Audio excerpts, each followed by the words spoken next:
What if you could see behind the words? Truly understand the unspoken parts of any conversation. It's not about being a mind reader, it's about skilled observation. Today, we're going to break down the practical approach to spotting deception and how you can use it as a tool for much, much clearer communication. Okay, let's dive right in. You know that feeling, right? You're talking to someone and something just feels off. The words sound okay, but your gut is telling you there's a disconnect you just can't put your finger on. It's that universal feeling, that gap between what they're saying and what they actually mean. And think about it in a professional setting. That same gap can cost you a lot. Imagine you're in a negotiation or a huge client meeting. Is that person really on board with your proposal, or are they just hiding their reservations? Being able to read that subtext is absolutely crucial to make sure everyone is actually on the same page. And this skill goes way beyond the boardroom. Think about your personal life. Real, genuine understanding in any relationship. It comes from hearing not just the words, but the real meaning and the emotions hiding behind them. It's all about getting to a deeper, more authentic connection. So why is this so important to get a handle on? Well, because deception, whether it's big or small, is a basic part of how we all interact.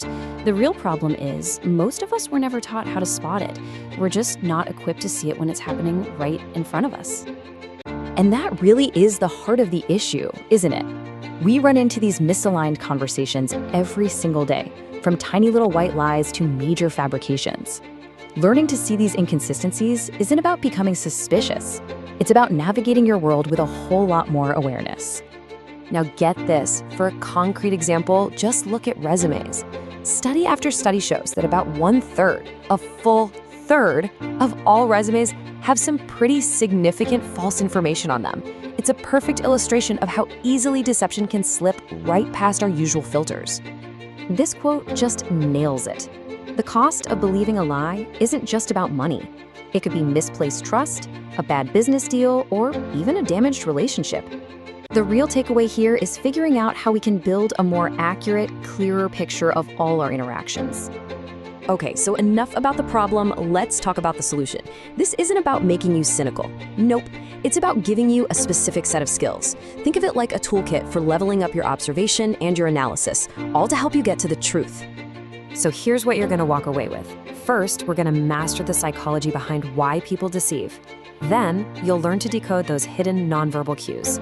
After that, we'll analyze what people actually say, the words themselves, for truth. And finally, we'll put it all together into a method to avoid falling into the trap of a lie. All right, let's grab the first tool from our toolkit, reading the silent cues. The whole idea here is that our bodies sometimes tell a story that our words are trying to hide. And once you learn how to see it, it's a total game changer. Okay, so there's this really cool concept called nonverbal leakage. It sounds technical, but it's simple. It's the idea that when someone is trying to hide something, the stress and the mental effort of doing that causes their true feelings to, leak out through their body language completely unconsciously. And this is where it gets really interesting. This shows you exactly what that leakage looks like. It's a total contradiction. Their words say, "I'm confident," but their shuffling feet are screaming anxiety. Their mouth says, "Yes, I agree," but their head gives this tiny little no shake. These are the little moments of conflict that a trained observer learns to spot. And believe it or not, there's a method to this. It's not just random guessing. You learn to systematically scan different parts of the body.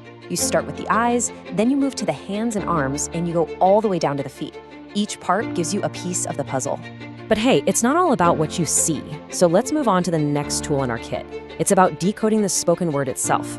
Because what people say, and just as importantly how they say it, can be just as revealing as their body language. See, here's the secret. Deception has a sound. It has a particular structure, a pattern.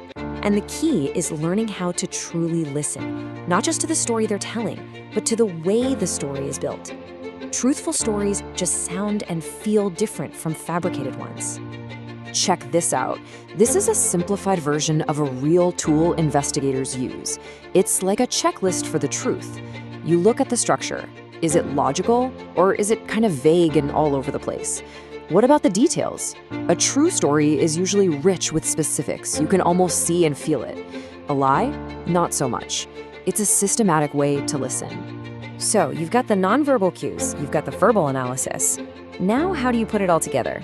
This is the final piece of the puzzle. It's how we move from that vague, uncertain feeling of doubt to a structured method for getting real clarity.